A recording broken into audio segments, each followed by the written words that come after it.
नमस्कार दोस्तों, TET exam fever में एक बार फिर से आपका स्वागत है। फ्रेंड्स, इस वीडियो में हम लोग देखने वाले हैं यूपी डीएलएड 4 सेमेस्टर के अंतर्गत शैक्षिक प्रबंधन एवं प्रशासन 2020 का प्रीवियस ईयर क्वेश्चन पेपर का सोल्यूशन। तो फ्रेंड्स, चलिए वीडियो स्टार्ट करते हैं। जैसा कि सबसे पहला प्रश्न पूछा गया था, एनसीईआरटी का मुख्यालय कहाँ स्थित है। तो एनसीईआरटी का जो है मुख्यालय आपका दिल्ली में स्थित है। ओके। और एनसीईआरटी का फुल फॉर्म क्या होता है। तो एनसीईआरटी का फुल फॉर्म होता है आपका national council of educational research and training. इसका फुल फॉर्म भी आप लोग ध्यान में रखिए, क्योंकि इसका फुल फॉर्म भी परीक्षा में पूछा जा सकता है। और एनसीईआरटी का गठन कब हुआ था। तो एनसीईआरटी का गठन हुआ था 1961 में। ओके, चलिए अगला प्रश्न देखते हैं। अगला प्रश्न है आपका, पाठ्य सहगामी क्रियाकलाप की विशेषताएं हैं। तो फ्रेंड्स, पाठ्य सहगामी क्रियाकलाप की विशेषताएं जो हैं, इसके अंतर्गत आपका सांस्कृतिक कार्यक्रम भी आ जाएगा, राष्ट्रीय पर्व भी आ जाएगा, वृक्षारोपण भी आ जाएगा। तो इसका उत्तर हो जाएगा उपयुक्त सभी। ओके। अगला प्रश्न पूछा गया है, मानवीय प्रबंधन के घटक हैं। तो फ्रेंड्स, मानवीय प्रबंधन के घटक होते हैं शिक्षक, बच्चे और समुदाय। ओके। अगला प्रश्न है आपका, विद्यालय प्रबंधन में महत्वपूर्ण भूमिका होती है। तो विद्यालय प्रबंधन में जो महत्वपूर्ण भूमिका होती है प्रधानाध्यापक की होती है। ओके।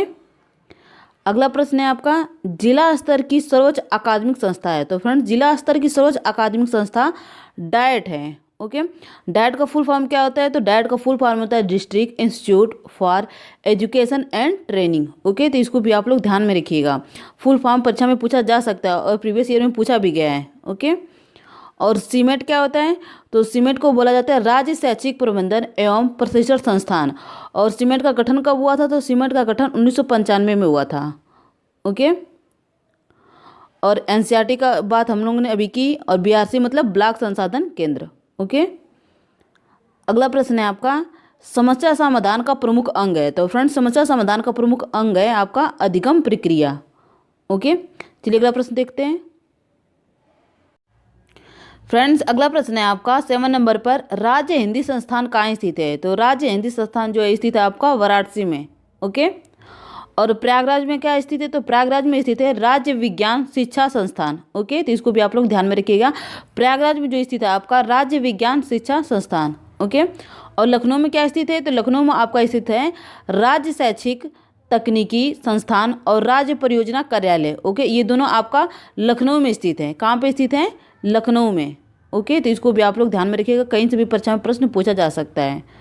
चलिए अगला प्रश्न देखते हैं। अगला प्रश्न है आपका, एनआईओएस की स्थापना हुई थी। तो फ्रेंड्स, एनआईओएस की स्थापना 3 नवंबर 1989 में हुई थी। ओके। और एनआईओएस का फुल फॉर्म क्या होता है। तो एनआईओएस का फुल फॉर्म होता है national institute of open schooling. Okay, इसको भी आप लोग ध्यान में रखिएगा। चलिए अगला प्रश्न देखते हैं। अगला प्रश्न है आपका, सूचना का अधिकार विधेयक लोकसभा में कब लाया गया। तो फ्रेंड्स, इसका उत्तर हो जाएगा आपका दिसंबर 2005 में। ओके। अगला प्रश्न है आपका, भारत की प्रथम मनोविज्ञानशाला स्थित है। तो भारत की प्रथम मनोविज्ञानशाला स्थित है प्रयागराज में। ओके, चलिए अगला प्रश्न देखते हैं। फ्रेंड्स, अगला प्रश्न है, बाल गणना पंजिका है। तो बाल गणना पंजिका यह आपका विद्यालय अभिलेख के अंतर्गत आएगा। ओके। अगला प्रश्न पूछा गया आपसे, प्राकृतिक आपदाएं कितने प्रकार की होती हैं। तो फ्रेंड्स, यदि देखा जाए कि आपदाएं, तो आपकी आपदाएं तो 2 प्रकार की होती है। कौन कौन सी होती है। एक प्राकृतिक आपदा होती है, एक मानव जनित आपदा होती है। प्राकृतिक आपदा के अंतर्गत आ जाएगा आपका भूकंप, ज्वालामुखी, भूस्खलन, तूफान। और मानव जनित आपदा के अंतर्गत आ जाएगा आपका मिट्टी का कटाव, जनसंख्या विस्फोट, आग लगना। ओके, लेकिन यहाँ पे आपसे प्रश्न पूछा गया कि प्राकृतिक आपदाएं कितने प्रकार की होती है। तो प्राकृतिक आपदाएं तो बहुत होती हैं, जैसे अभी हमने आपको बताया कि भूकंप, ज्वालामुखी, भूस्खलन, तूफान। तो फ्रेंड्स, इस प्रश्न को आप लोग देख लीजिए, क्योंकि प्राकृतिक आपदाएं तो बहुत सारी होती हैं, जैसे भूकंप हो गया, ज्वालामुखी हो गया, भूस्खलन हो गया, तूफान हो गया। लेकिन यहाँ पे आपको ऑप्शन दिया गया कि प्राकृतिक आपदाएं कितनी होती है, 3, 2, 6, 5। ओके। यदि आपदा प्रश्न में रहता है कि आपदा कितने प्रकार की होती है, तो आपदा तो आपकी 2 प्रकार की होती है। कौन कौन सी। तो प्राकृतिक आपदा और मानव जनित आपदा। लेकिन यहाँ पे पूछा गया आपसे क्या प्रश्न में कि प्राकृतिक आपदाएं कितने प्रकार की होती है। तो प्राकृतिक आपदाएं तो बहुत सारी होती हैं। भूकंप हो गया, ज्वालामुखी हो गया, भूस्खलन हो गया, तूफान हो गया, बहुत सारी आपकी प्राकृतिक आपदाएं होती हैं। ओके, तो इस प्रश्न को आप लोग देख लीजिए कि आपके बुक में क्या दिया गया है। ओके। अगला प्रश्न है आपका, समय सारणी से बचत होती है। तो फ्रेंड्स, जो है आपका समय सारणी से बचत होती है समय और श्रम की। ओके। अगला प्रश्न है आपका, साहित्यिक गतिविधि है। तो साहित्यिक गतिविधि के अंतर्गत आपका आ जाएगा कहानी लेखन। ओके। अगला प्रश्न है आपका, टीईटी का पूरा नाम है। तो फ्रेंड्स सबको पता है कि टीईटी का पूरा नाम क्या होता है, शिक्षक पात्रता परीक्षा। ओके फ्रेंड्स, इसी प्रकार से आपसे अति लघु उत्तरीय प्रश्नों के अंतर्गत पूछा गया था संस्थागत नियोजन का शाब्दिक अर्थ बताइए। तो इसको आप अपने शब्दों में बना कर लिख सकते हैं कि संस्थागत नियोजन का क्या शाब्दिक अर्थ होता है। ओके अगला प्रश्न पूछा गया था आपसे कि समुदाय से आप क्या समझते थे। इसको भी आप अपने शब्दों में बना कर लिख सकते हैं कि समुदाय को अंग्रेजी में कम्युनिटी कहते हैं, और कम्युनिटी जो है आपका दो शब्दों से मिलकर बना है, कम और म्यून्स। ओके कम और म्यून्स, कम का मतलब होता है एक साथ और मीन्स का मतलब होता है सेवा करना। तो इस प्रकार से कम्युनिटी का अर्थ हो गया एक साथ सेवा करना। Okay to serve together. चलिए अगला प्रश्न देखते हैं।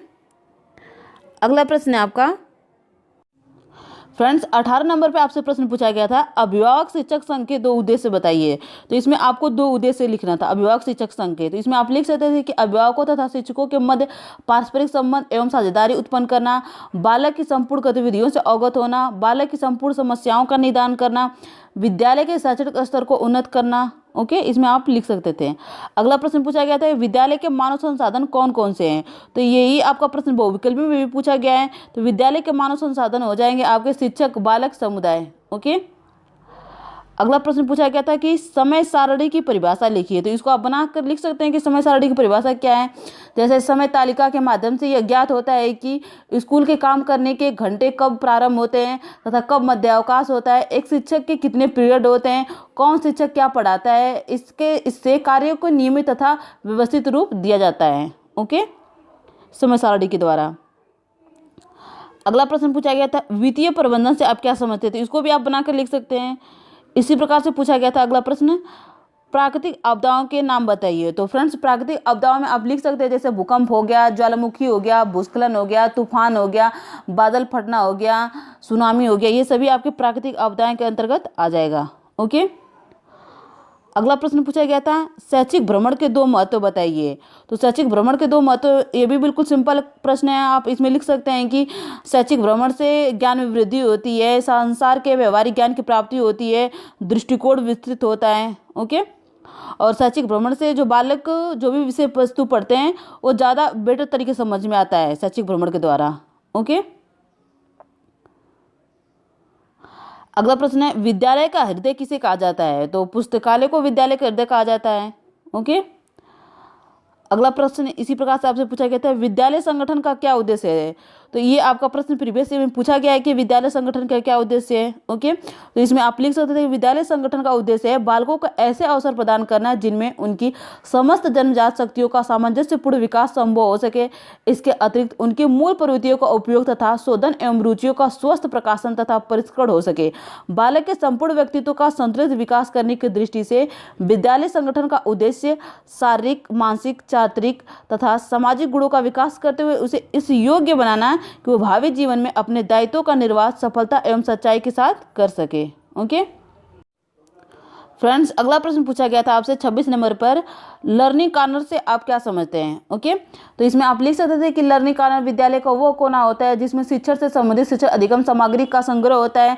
लर्निंग कॉर्नर में उपस्थित वस्तुओं को बच्चे स्पर्श करके, देखकर एवं पढ़कर ज्ञान अर्जित करते हैं। ओके अगला प्रश्न पूछा गया था, मीना मंच का क्या उद्देश्य है। तो बालिकाओं को अपने विचार व्यक्त करने के लिए एक मंच की आवश्यकता होती है।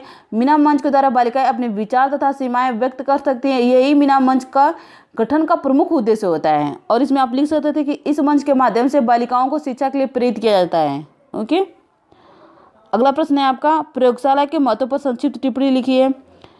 अगला प्रश्न है, ग्राम शिक्षा समिति क्या है। ओके तो इसमें आप लिख सकते थे कि ग्राम सभा का प्रधान अध्यक्ष होता है।